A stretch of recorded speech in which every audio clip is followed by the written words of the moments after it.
Hello and welcome to Wild Soul Gatherings. I'm Dr. Sandra Marie and I'll be your host for Happy Hour for the Spiritually Curious.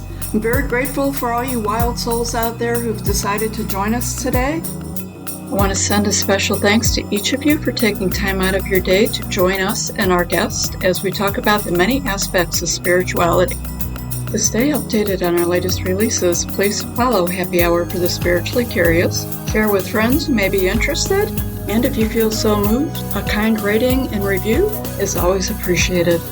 In the tradition of Happy Hour, cheers to some new insights, peace, revitalization, and maybe an aha moment that will positively influence your life. Welcome to Wild Soul Gatherings. I'm Dr. Sandra Marie, and I'll be your host for today's episode of Happy Hour for the Spiritually Curious. Our guest today is Mark Robinson. He is a medical intuitive, and he does energetic restructuring. Today he's going to talk about what it means to be awakened, openness, and taking your power back. Hey, welcome, Mark. How are you today? I'm pretty good. I'm glad to be here. We're having beautiful weather in Florida. It was a perfect beach day, which always puts a smile on my face. Awesome. So, as we were talking about our different episodes and topics that we wanted to cover for the podcast, one of the topics that came up is this is something new for us that we're putting out there for an audience of people who we believe are curious about what's going on in the latest and greatest with spirituality and what's out there to be offered in that venue, and that there's people going to be on different places of their past. So they may just be curious, they may be awakening, maybe they don't know what it means to be awakening, or they could honestly be well on the path and they're just like taking it all in. With that being said, I would love to hear your story of awakening spiritually and sort of how would you describe even what that means to the listeners? Oh my gosh, it's been such a long process. I've been going down this road now for at least 3 decades. 'Cause for me, it kind of happened in the mid-90s. You used the word open, and that was the key for my life-changing experiences that have been going on nonstop. I was at a point in my life where I was very depressed and frustrated and trying to survive some traumas.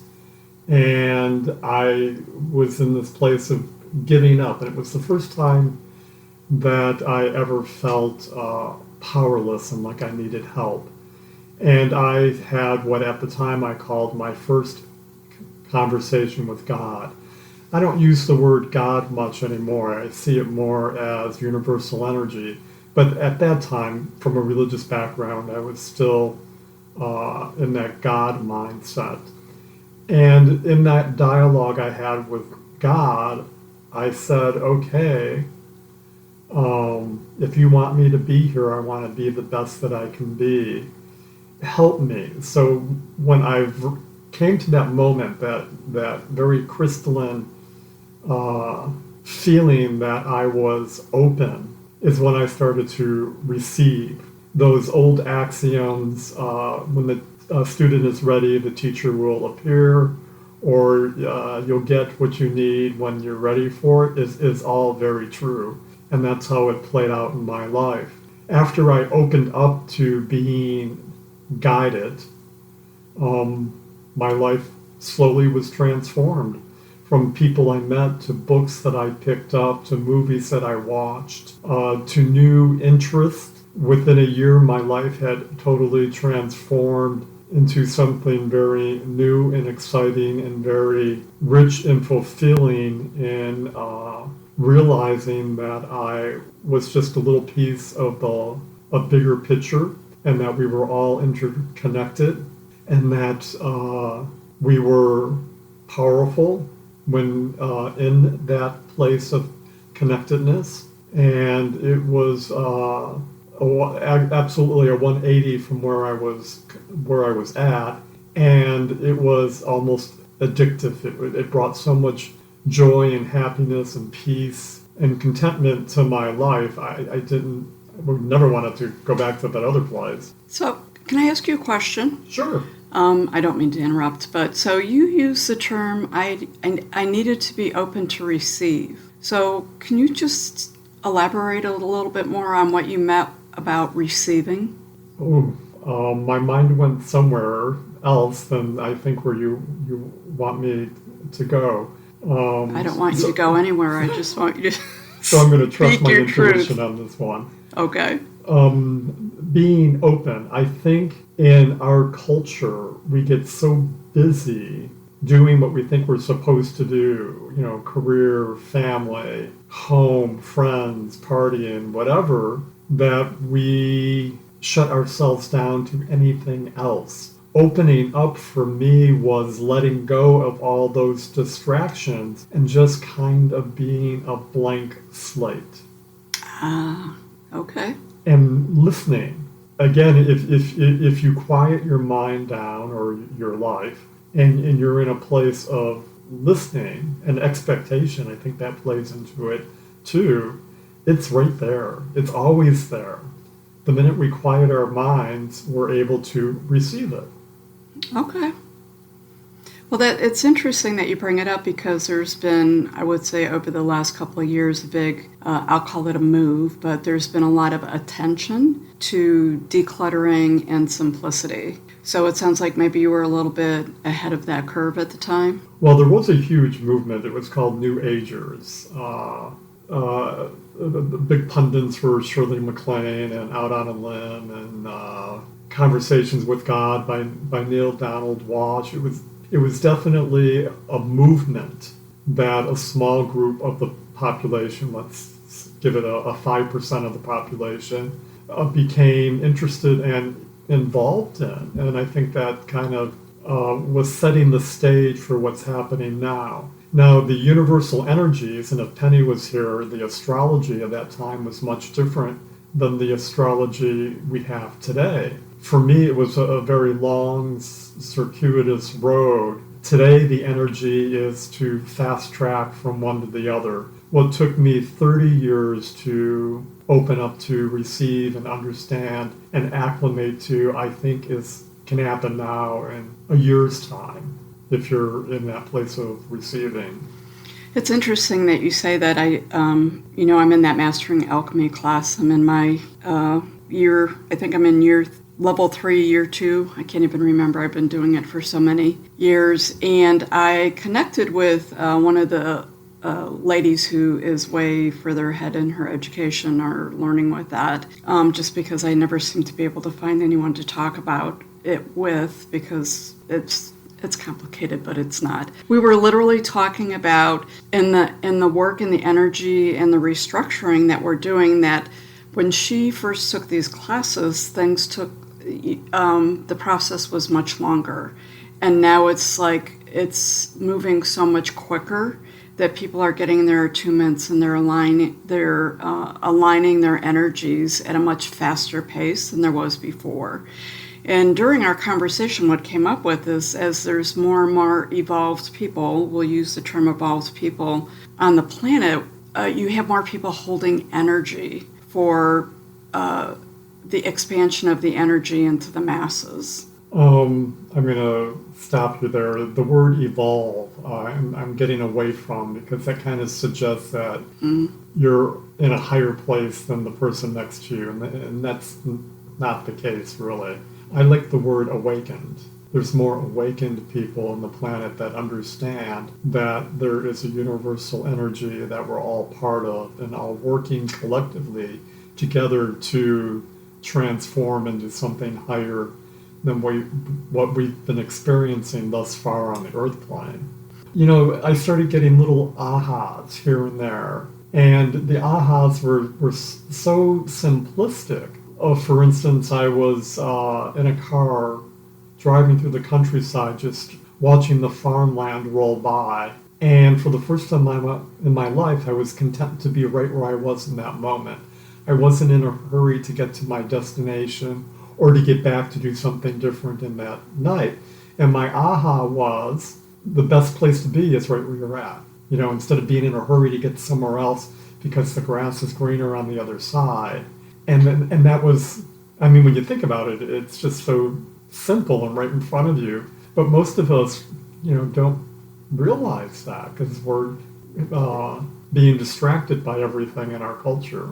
And with that, I was directed to do or guided to do massage. Again, when the student is ready, the teacher is there. I met somebody on vacation who's doing massage in this tourist town, and I got to know him in the 2 weeks that I was there, and he had a lot of these esoteric slash spiritual beliefs that I was embracing at the time, and it was new and exciting, and he was incorporating that into his work.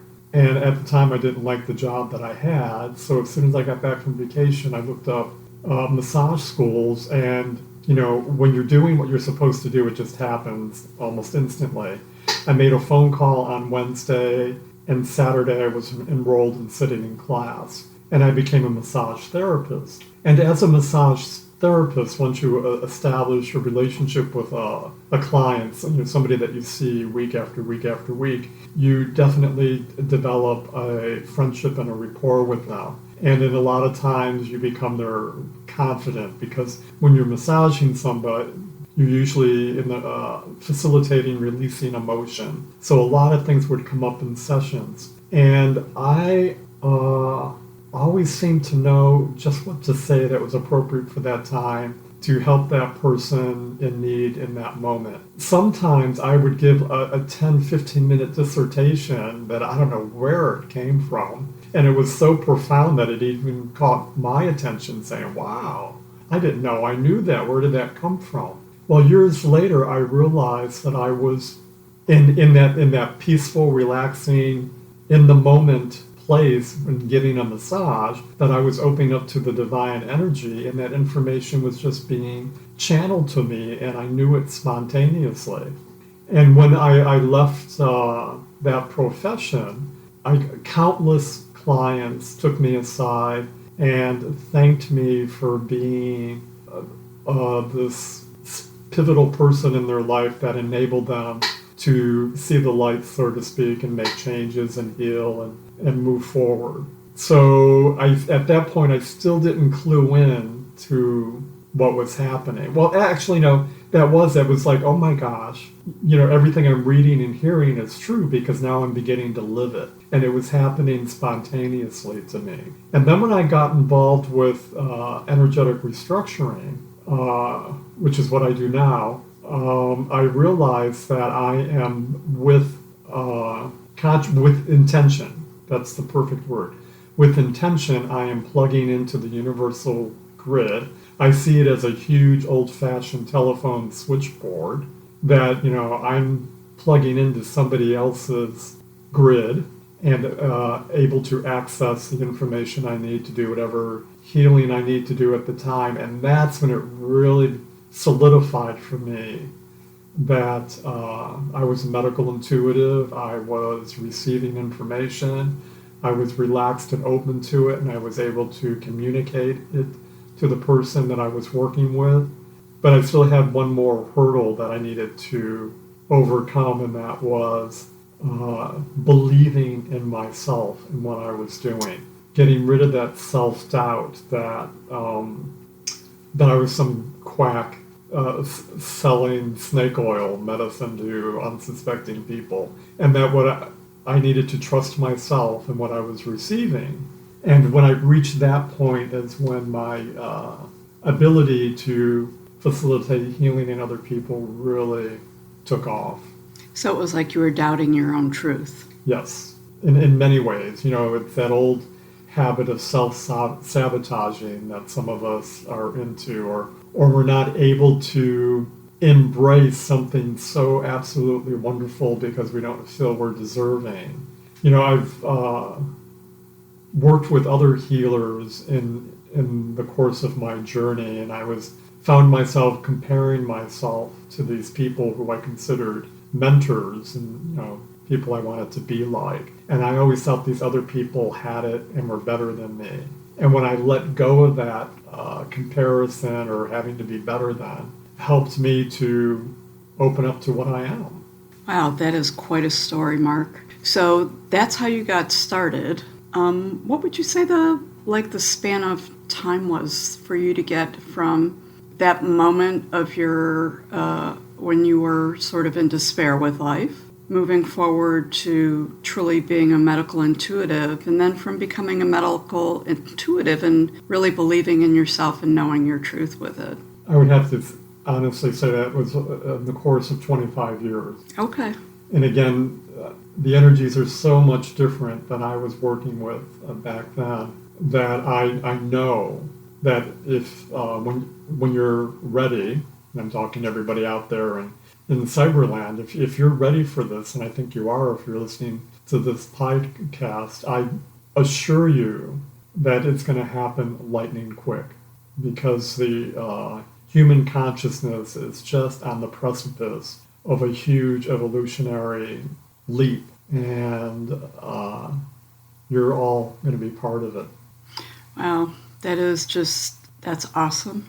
And it provides a lot of, I think, hope and awareness to the listeners to just, it gives them some direction and some insights into sort of how you got there and what you needed to do so they can have some confidence in themselves. So I know for me, a lot of times I see, and I'm around a lot of people with a lot of abilities also, but I always feel like I was not gifted the superpowers. I'm going to stop you right there, because it's that superpower thing, that we're gifted with something that others are not. I assure everybody out there that if whatever you focus on, you will be. It's just like going to a university and getting your degree so you could be a lawyer or a doctor. If you focus on your awakening and your connection with the universal oneness, I lost my train of thought. That's okay. No, it's going to happen because it is the truth. And yes. I know I joked around about the superpowers, but I absolutely know that to be true. We're all born with the same innate abilities. It is just, in childhood, right, we may talk to the fairies out and the other elementals in nature, but everyone says, oh, that's really cute, but, we know you're making it up. Or there's a lot of people who communicate with, the angels, or with, people who aren't embodied. But unless you're in a family or a group that embraces that, people are told a lot that that's not real, it's not true, so they forget it. And they forget that they even had those abilities. I think a big part of my growth and evolution is embracing my intuitive ability. And that's that piece of me that's always confirming to me what is my personal truth. And when I hear or read something and I have an uncomfortable reaction to it, I feel that's my intuition saying, that's not right for you. And then on the other side of that coin, sometimes I hear or read or see something and it just fills me with such love and joy and excitement. That's my intuition signaling to me that is your truth, and that's the direction you need to go in. So instead of abdicating your power to whomever, letting them decide what's right and wrong, you need to tune into yourself, your intuition, and listen to that, and that will tell you what is right or wrong for you. It's taking your power back, is what it is. We've been brainwashed in our culture the past 2,000 years to give up our power. Now we're shifting away from that. And this whole thing about discovering or awakening to the fact that you're part of that universal energy is taking your power back and taking responsibility for yourself back and manifesting whatever you choose to manifest. I totally agree with that. I listened to a fella, his name is Jim Self, and he talks a lot about that. Especially as we grow up and we're adults, how, we listen to our mother, father, minister, your priest, the media, who projects all of their, what should be the truth, what you should be, what you shouldn't be, if you're good or bad, onto you. And because as children, we grow up with this, but it continues on into adulthood. We buy into everything we've been told, but we don't buy into who we are inside. It's sad, but it's changing. I think the babies that are being born now, by the time they reach adulthood, are going to have a much better understanding of the universal energy than our generation ever did. I agree. I feel like what took you 25 years will probably take them a couple of years. But since we were born 20, 30, 40, 50 years ago, I think it's wonderful that with this new energy that you're utilizing this to create a place like Wild Soul Gathering, where somebody who's awakening can go and disconnect. You have a really great saying. I do. So it's a place for people to turn off so they can turn on to themselves. Yeah, I love that. Absolutely love that. And in this place, with everything that you're offering there, you can try things on and see how they feel to you. And again, wait for that intuitive reaction to it. So it really is a wonderful venue, a safe place where you can let go of everything that you've been brainwashed with and be in that place of openness and see how it feels. Excited about that part of it. And then we have the virtual aspect, right? This podcast, which we are on a huge learning curve, but I think that we're making great progress. And having a lot of fun in the process.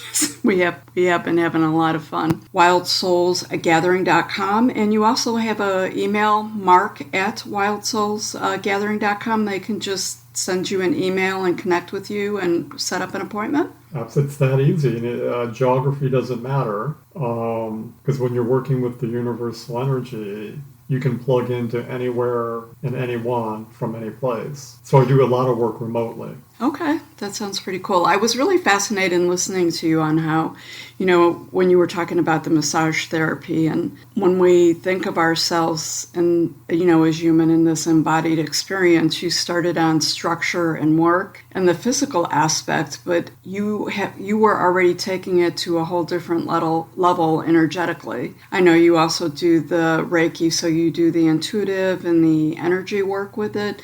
So you were working with not only just the body, the different etheric fields and the other energy that surrounds the body? This could be an entirely different podcast. So we'll put that on the back burner and save that. Okay. So what kind of advice would you get? Advice, not a good word. What thoughts would you share with someone who is just like they're very compelled to really open themselves up, maybe step away from some past beliefs, open themselves up to some new experiences, some new learning? I just trust the universe, trust your process. You will receive whatever you need. So the original word of this podcast was openness, just to be open to it. That's. I mean, it's that, through my whole spiritual journey, I approached it from many, many different ways. And the core understanding is the same in everything. It's that we're a big part of the divine. We're a piece of the divine, and we're connected to everything and everyone. And the word oneness, I mean, that's been used for the title of books that have been very helpful and enlightening me. We are all one. I am you, you are me. We are the earth, we are the solar system. We're just all pieces of that. Yeah. And since we're connected, the other thing I love too is, again, probably for another podcast, to get into the quantum aspect of it. Absolutely. When you start looking at the quantum level and the research and the experimentation that has been done with this, it just confirmed that we're all made of the same stuff, vibrating in the same stuff, all connected. Totally agree, and I am super excited to be doing some, definitely will be doing some future podcasts on multi-dimensional parts of the quantum field, quantum physics, because as you know, that it's unlimited, a unified field, and one consciousness, and it's really exciting that it's becoming more mainstream and it's easier to get information with it. certainly you can do a lot by reading and learning and exposing yourself, but then, having the experience and jumping in, and how do you use the tools when you open it. One of the things I'll share with you was as I was getting close to the launching of Wild Soul Gatherings to where it's at right now, both with the podcast and the farm, I kept getting the message, keep it simple, keep it simple. So I was, as you know, getting, we're going to do a podcast on language and words and vibrations. I was feeling overwhelmed, like there's so much to do here, and the time and multitasking, and, I'm still working at the moment in my day job. I just kept hearing, keep it simple, keep it simple. And as I've listened to you tell your story, those 3 words kept reverberating with me, because it was at the basis of what you just talked about, like, keep it simple. Yeah, it's not rocket science. It's not complicated. It is so basic and easy to work with. We're our own worst enemies because we try and make it more than what it is, and we complicate things, and in the process sabotage ourselves. But when we just realize the simple truth that we're all part of the universal energy, I like sometimes I like to use the word love, universal love, because love in our culture equates to something beautiful and wondrous and nurturing. I agree with that. With love, it's such a bigger word than a lot of people can contextualize it with, if that's the correct word to use. I was going to say something profound, and I seem to have lost it. So, I've mentioned a few times about the meditating, and I've described it for me to be personally painful and difficult. And it's exactly what you just said. That was, as I look back at it, what the problem was I tried so hard. I had an expectation of an outcome before I even started it that always made me feel like I'm not doing it right, or, I'm not having these experiences everyone else is having, like, that what's wrong with me, what am I doing wrong? And, then I tend to intellectualize it, because that's one of the things that I've historically done and still do a little bit. But once I let go and kept it simple and just sort of was present with it. So you talked about that word of being present, even though you didn't necessarily use it. We're hearing that a lot more these days. Once I let go of all of that, I had like all these magical experiences. And when I looked back at it retrospectively, even though I do share my story because that's how I felt for years, it's really pretty simple to do, and it's quite enjoyable and beautiful when you get there. It was just, don't try so hard. Everybody is unique, and their paths are specific to that soul energy. And it's impossible to compare ourselves and our experience with somebody else and their experience, because whatever happening to them and whatever modalities they're utilizing is what that soul needs in order to get from point A to point B. My experience, in that new age era, there seemed to be a lot of kooks out there that were just so extreme and in their beliefs in a positive way, in a beautiful way, but definitely not anything close to what I was experiencing or embracing. Were they right? Was I wrong? No. What they needed to have, they were having. It's interesting with all the knowledge and information that I've received. I never needed ayahuasca, some sort of drug-induced state, in order to be blessed with this information and realize it. But some people do need to go to those extent. Mm-hmm. To that extent, in order to open up to something. I just, for me, the best drug has always been a walk in the woods or a walk on the beach. Yes. I'm attuned with the energy. I'm at one with the energy. I'm at peace, and the information just flows to me.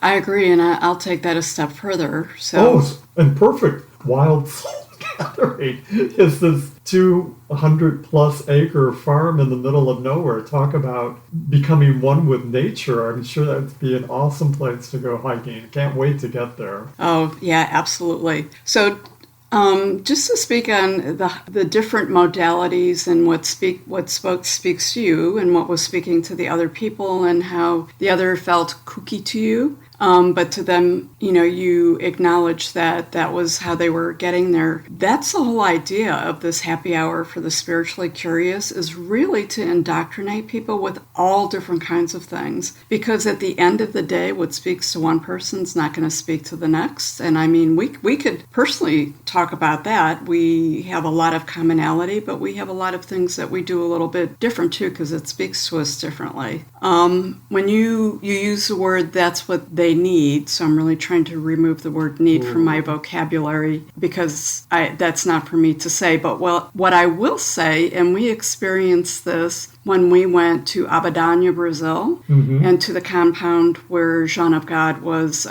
practicing at the time. And he would do that, like scraping the eyeballs and cutting people to heal kind of thing, which, just coming from a science background, the whole thing just fascinated me to watch it. So, I felt like the little researcher there watching, and then, it took me a couple of days and I got right into it. But when we were talking to people about that, and this makes sense, that was their belief. So some people believed that they could heal energetically. Some people had these pretty intense medical conditions that some might describe as terminal. And for them, they felt like they needed a physician to cut them to be healed. So he would cut people in that area of healing. And I joking with you, and I said, this would be why this isn't the United States. This would never fly back home.